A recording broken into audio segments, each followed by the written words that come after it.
ಹೌದಿಲ್ಲ? ನಿಮ್ಗೆಲ್ಲ ಒಪ್ಪಿಗೆ ಐತಿಲ್ಲ? ಅಣ್ಣ ಎಲ್ಲರೂ ಒಂದ್ಸಲ ಜೋರ ಜೈಕಾರ ಆಗ್ರಿ. ಬೋಲೋ ಭಾರತ್ ಮಾತಾ ಕಿ ಜೈ. ಒಬ್ರು ಬಾಯಿಂದನೂ ಬರ್ತಿಲ್ಲ, ಜೋರೇ ಬರ್ಲಿ ಇನ್ನು. ಬೋಲೋ ಭಾರತ್ ಮಾತಾ ಕಿ ಜೈ. ಬೋಲೋ ಭಾರತ್ ಮಾತಾ ಕಿ ಜೈ. ಅಕ್ಸಾ ಸಂಘಟನೆಗೆ ಜೈ. ರಾಜ್ಕುಮಾರ್ ಸರ್ಗೆ ಜೈ.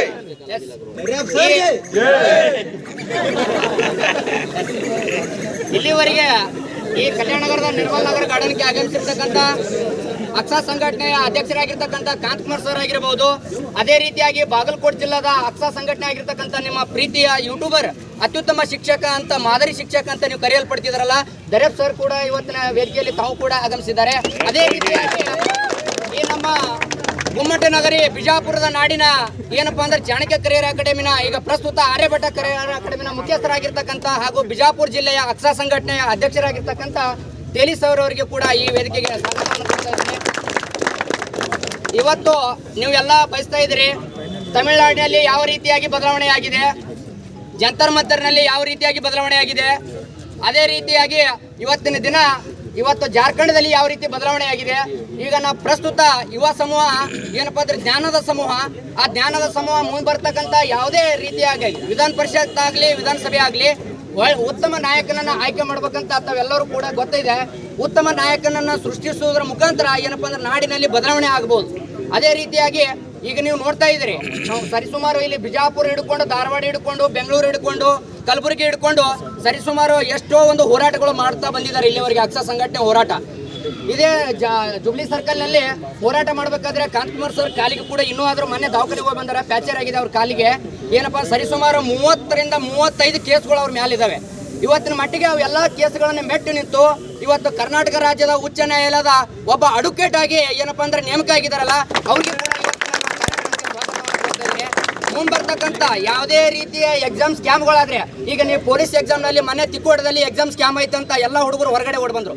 ಅದಕ್ಕೆಲ್ಲ ನ್ಯಾಯವನ್ನು ಸಿಗ್ಬೇಕಂದ್ರೆ ಅದಕ್ಕೆ ಉತ್ತಮವಾದ ನಾಯಕ ಬೇಕು. ಉತ್ತಮವಾದ ನಾಯಕ ಬೇಕಪ್ಪ ಅಂದ್ರೆ ಆ ಬೆನ್ನು ಹತ್ತುವಂತ ಯುವಕರ ಶಕ್ತಿ ಸಮೂಹ ಬೇಕು. ಅದಕ್ಕಲ್ಲಿ ಏನ್ ಹೇಳಿದಾರಪ್ಪ ಅಂದ್ರೆ ಸ್ವಾಮಿ ವಿವೇಕಾನಂದ ಅವರು ಹೇಳಿ ಎದ್ದೇಳಿ ಗುರಿ ಮುಟ್ಟುವ ತನಕ ನಿಲ್ಲದ್ರಿ. ಈ ದೇಶವನ್ನು ಕಟ್ಟಬೇಕಾದ್ರೆ ಬರೇ ಮುದುಕಿಯಿಂದ ದೇಶ ಕಟ್ಟಕ್ಕಾಗಲ್ಲ, ಯುವ ಸಮೂಹದ ಶಕ್ತಿಯಿಂದ ಈ ದೇಶವನ್ನು ಕಟ್ತೀನಿ ಅಂತ ಹೇಳಿದ್ದಾರೆ. ಅದೇ ರೀತಿಯಾಗಿ ಇವತ್ತಿನ ಮುಖಂಡದಲ್ಲಿ ಕಾಂತಕುಮಾರ್ ಸರ್ ಅವರು ನಿಮ್ಮೆಲ್ಲರೂ ಕುರಿತು ಉದ್ದೇಶಿಸಿ ಒಂದ್ 2 ಮಾತು ಮಾತಾಡ್ತಾರೆ. ಅದಕ್ಕಿಂತ ಮುಂಚಿತವಾಗಿ ಬಿಜಾಪುರದ ಆರ್ಯಭಟ ಕರಿಯರ್ ಅಕಾಡೆಮಿನ ಹಾಗೂ ಬಿಜಾಪುರ ಜಿಲ್ಲೆಯ ಅಕ್ಸಾ ಸಂಘಟನೆ ಅಧ್ಯಕ್ಷರಾಗಿರ್ತಕ್ಕಂಥ ತೇಲಿ ಸರ್ ಅವರು ಒಂದ್ 2 ಮಾತು ಮಾತಾಡ್ತಾರೆ.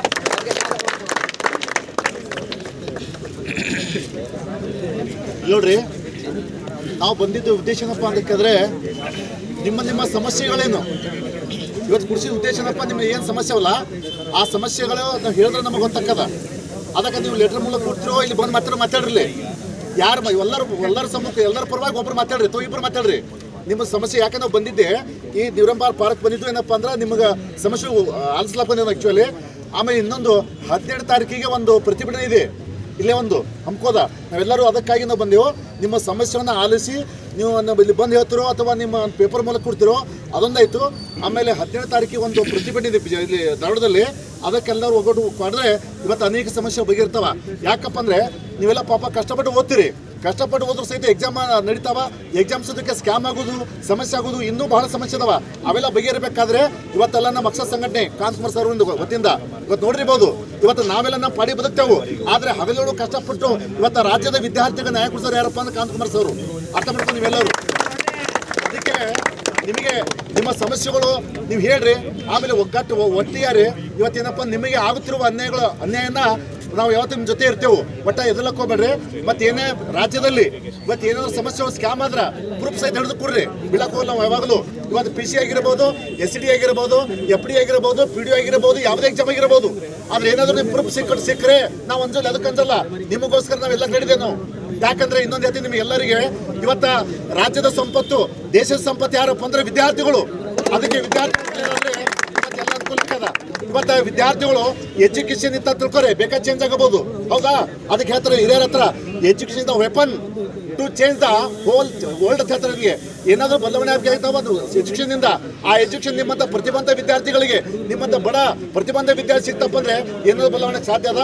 ಅದಕ್ಕೆ ನೀವು ಯಾರಾದರೂ ನಿಮಗೆ ಲೆಟರ್ ಮೂಲಕ ಹೇಳ್ತರು ಅಥವಾ ಏನಾದರೂ ನೀವು ಇಲ್ಲಿ ಬಂದು ಹೇಳ್ತಾರೆ ಹೇಳ್ರಿ. ಓಕೆ. ಯಾರು ಬರ್ತಾರೆ ಬರಲಿ. ಎಸ್ ಅದೇ ರೀತಿ ನಿಮ್ಮ ಸಮಸ್ಯೆ ಆಲಿಸ್ಲ ಬಂದ ಆಕ್ಚುಲಿ ನೀವು ಹೇಳ್ಬೇಕಾರೆ ಇಡೀ 35 ಜಿಲ್ಲೆಗಳಿಗೆ ನಾವೆಲ್ಲ ನಿಮ್ಮ ಸಮಸ್ಯೆಗಳ ಬಗೆಹರಿಸಕ್ಕೆ ನಾವು ಇವತ್ತು ಹೇಳ್ತೇವೆ ನಾವು ಇಲ್ಲಿ. ಅದಕ್ಕೆ ನೀವೆಲ್ಲ ಬರಬೇಕು. ಒಂದೆರಡು ಮಾತು ನಮ್ಮ ಸರ್ ಮಾತಾಡೋದಕ್ಕೆ ಕೇಳ್ರಿ.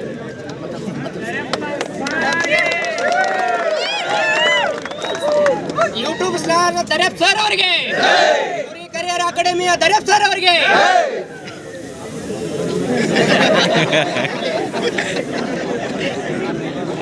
ಎಲ್ಲರಿಗೂ ನಮಸ್ಕಾರ. ಇವತ್ತು ವಿಶೇಷವಾಗಿ ನಿಮ್ಮೆಲ್ಲರ ಸಮಸ್ಯೆಗಳನ್ನ ಆಲಿಸಲಿಕ್ಕೆ ಅಕ್ಸಾ ಸಂಘಟನೆಯ ರಾಜ್ಯ ಅಧ್ಯಕ್ಷರಾಗಿರುವಂಥ ಕಾಂತಕುಮಾರ್ ಸರ್ ಅವರು ಬಂದಿದ್ದಾರೆ. ಯಾಕೆ ಬಂದಿದ್ದಾರೆ ಅಂತೇಳಿ ಬಂದಾಗ, ಸದ್ಯದಲ್ಲಿ 5,500 ಹುದ್ದೆಗಳಿಗೆ ಕಾಲ್ಫಾರ್ಮ್ ಇದೆ, FDA SDA ಹುದ್ದೆಗಳಿಗೆ. ಬಹಳಷ್ಟು ವಿದ್ಯಾರ್ಥಿಗಳು ನಮಗೆ ಮೆಸೇಜ್ ಹಾಕ್ತಾ ಇದ್ರಿ, ಸರ್ ನಾವು ಇಂಗ್ಲೀಷ್ ಓದಿಲ್ಲ, ಕಂಪ್ಯೂಟರ್ ನಮಗೆ ಅರ್ಥ ಆಗೋದಿಲ್ಲ.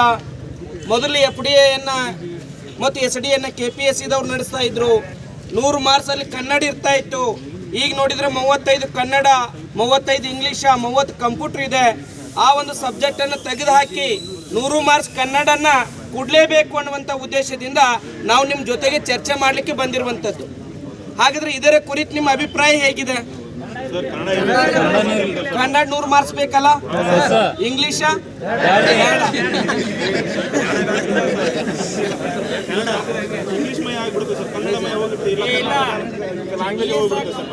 ಆಮೇಲೆ ಇನ್ನೊಂದು ಕಂಪ್ಯೂಟರ್ ವಿಷಯ. ಈ ಇಂಗ್ಲಿಷ್ ಮತ್ತು ಕಂಪ್ಯೂಟರ್ ವಿಷಯ FDA ಮತ್ತು SDAದಲ್ಲಿ ಇರಬಾರ್ದು. 100 ಮಾರ್ಕ್ಸ್ ಕೂಡ ಕನ್ನಡ ಇರಬೇಕು ಅನ್ನುವಂಥದ್ದು ನಮ್ಮ ಹೋರಾಟ ಇದೆ. ಈಗಾಗಲೇ ಆ ಮನವಿಯನ್ನು ಕೊಟ್ಟಿರುವಂಥದ್ದು. ಇನ್ನೊಂದು ಮೊನ್ನೆ ಪೊಲೀಸ್ ಪರೀಕ್ಷೆ ನಡೀತಾ ಬಂತು. ಸುಮಾರು 64 ಪೇಜ್ ಇತ್ತು ಕ್ವಶನ್ ಪೇಪರ್. ಅದು ಆ ಕ್ವಶನ್ ಪೇಪರ್ ಅನ್ನು ನೋಡಿದಾಗ ಮಿನಿ UPSC ಅನಿಸಿದೆ ಅದು. ಅದಕ್ಕೆ ನಮ್ಮ ಮನವಿ ಏನಿದೆ ಅಂದ್ರೆ 1.5 ಗಂಟೆ ಇರುವಂತಹ ಪ್ರಶ್ನೆ ಪತ್ರಿಕೆಯನ್ನ 2 ಗಂಟೆಗೆ ಏರಿಕೆ ಮಾಡಬೇಕು. 1.5 ಗಂಟೆ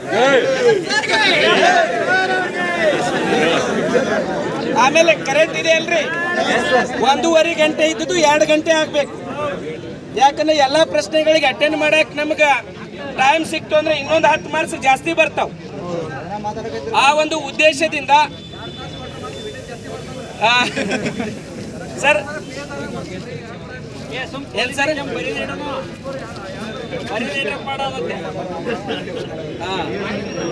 ನಿಜ ನಿಜ.